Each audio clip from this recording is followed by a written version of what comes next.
이재명 대표는 민주당은 가짜뉴스를 처벌하겠다고 하면서 이재명 대표는 가짜뉴스에 대해서 면책하자고 주장하고 있습니다. 당과 당 대표의 태도가 이렇게 이중적입니다. 그리고 이재명 대표는 여러분들 아시다시피 국회에서는 29번에 걸친 무한 탄핵을 하면서 자신의 재판에서는 무한 지연을 시키고 있습니다. 이재명 대표에게 경고합니다. 기본사회, 기본소득 챙기지 말고 기본도덕부터 갖추길 바랍니다.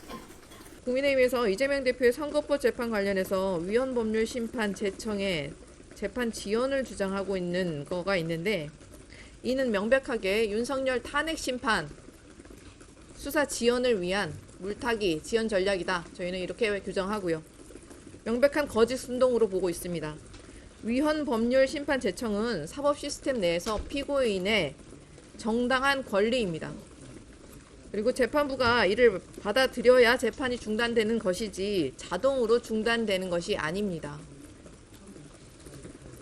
그래서 사실상 이재명 대표는 그동안 389회 압수수색, 총 6차례, 50시간 이상의 소환 조사, 그리고 107차례의 법원 출석, 그리고 총 800시간이 넘는 법정 출석에 성실하게 임해왔습니다. 재판 지연은 사실 1심 재판을 5년 넘게 끌고 있는 국민의힘의 나경원, 이철구, 김태우 의원 등등이 할 말은 아닌 것 같고요. 국민의힘이 할 말은 아닌 것 같습니다. 이재명 민주당 대표는 지난 대선 당시 대장동 개발 사업과 관련해 김문기 성남도시개발공사 1처장을 모른다고 하는 등 허위 사실을 말한 혐의를 받고 있습니다. 앞서 1심 재판부는 이 대표에게 징역 1년에 집행유예 2년을 선고했습니다. 벌금 100만 원 이상의 형이 최종 확정되면 의원직을 잃고 10년간 대선에 출마할 수 없습니다.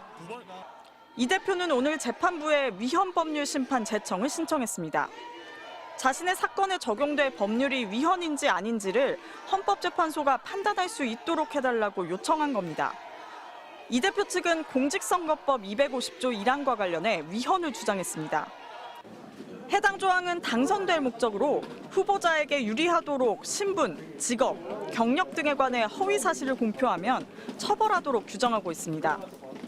이 조항이 명확성의 원칙에 위배되고 과잉금지 원칙을 위반해 표현의 자유를 침해했다는 취지라는 게 이 대표 측 설명입니다. 법원이 이 대표 측 신청을 받아들일 경우 헌재 결론이 나올 때까지 재판이 정지됩니다. 법조계에선 이미 헌재가 해당 공직선거법 조항에 대해 여러 차례 합헌 결정을 내린 바 있어 실효성이 없을 거라는 지적이 많습니다. 여권에선 이 대표 측이 재판 지연을 노리고 위헌법률 심판을 제청했다고 비판했습니다. 법원은 일고의 가치조차 없는 이재명 대표의 이 공개적, 상습적 재판 지연 꼼수를 엄중히 경고하고 즉각 기각하기 바랍니다. 민주당 측은 이 대표가 윤석열 정부 검찰에 6차례 기소됐고 총 800시간 넘게 법정에서 재판을 받았다며 재판 지연 주장은 터무니없는 정치 공세라고 반박했습니다. MBC 뉴스 이혜리입니다.